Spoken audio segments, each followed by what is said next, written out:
Praise the Lord. பிரியமானவர்களே, எல்லாரும் நல்லா இருக்கீங்களா? எல்லாரும் சுகமா இருக்கீங்களா? சரீரத்துல வியாதி இல்லாம இருக்கீங்களா? இல்லன்னு சொன்னா எப்பவுமே சரீரத்துல வியாதியோட காணப்படுகிறீங்களா? இன்றைக்கு உங்களுக்காக ஒரு தேவனுடைய ஆலோசனையை சொல்லி தர போகிறேன்.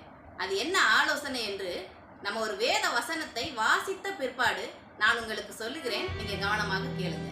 யாத்ராகமம் 23ஆம் அதிகாரம் 25ஆம் வசனம் வாசிக்கலாமா?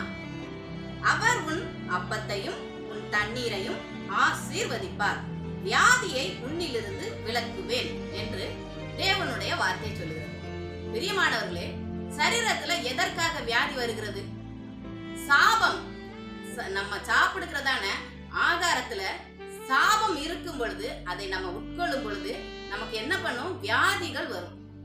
அந்த சாபத்தை நீக்க வேண்டும் என்று சொன்னால் நம்ம என்ன செய்யணும்? முதலாவதாக நம்ம எந்த ஒரு ஆகாரத்தை சாப்பிடும் பொழுது நம்ம என்ன பண்ணணும்? அந்த ஆகாரத்தின் மேல் கைகளை வைத்து ஜெபித்து விட்டு, எப்படி ஜெபிக்கணும்? ஏசப்பா, இந்த ஆகாரத்தில் இருக்கிறதான சாபங்களை மாற்றி ஆசீர்வதியும், வியாதியை எங்களிலிருந்து விலக்கும் என்று சொல்லி ஜெபம் செய்துவிட்டு நம்ம சாப்பிட வேண்டும். இயேசு கிறிஸ்துவும் அப்படிதான் செய்தார். ஜனங்களுக்கு ஆகாரம் கொடுக்கும் பொழுது அவர் என்ன செய்தார்? அப்பத்தை எடுத்து ஆசீர்வதித்து அதற்கு பிறகுதான் அவர் ஜனங்களுக்கு கொடுத்தார். அப்படிதான் நாமும் செய்ய வேண்டும். எந்த ஒரு ஆகாரமாக இருந்தாலும் சரி, எந்த ஒரு சாப்பாடாக இருந்தாலும் சரி, நம்ம என்ன செய்யணும்?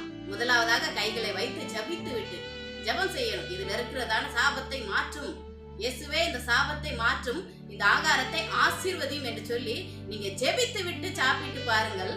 தேவன் நிச்சயமாக ஆசீர்வதிப்பார். அந்த ஆகாரத்தில் இருக்கிறதான சாபங்களை நீக்குவார். அவர் அந்த ஆகாரத்தை ஆசீர்வதித்து உங்களுக்கு தருவார். நீங்க அதை சாப்பிடும் பொழுது உங்களுக்கு இருக்கிறதான வியாதியும் மறையும். இனிமேலும் வியாதி வராது. ஆனபடினால் இன்றைய தினத்திலிருந்து நீங்க இந்த ஒரு காரியத்தை செய்து பாருங்க. இந்த வசனத்தின்படி தேவன் உங்களை ஆசீர்வதிப்பார், உங்க வியாதியை விலக்குவார். இனிமேலும் உங்களுக்கு வியாதி வராது. ஆனபடினால் இந்த காரியத்தை நீங்க செஞ்சு பாருங்க. இதை நீங்க செய்யும் பொழுது தேவன் நிச்சயமாக உங்களை ஆசீர்வதிப்பார். நீங்க ஆசீர்வாதமாக இருப்பீங்க. Praise the Lord.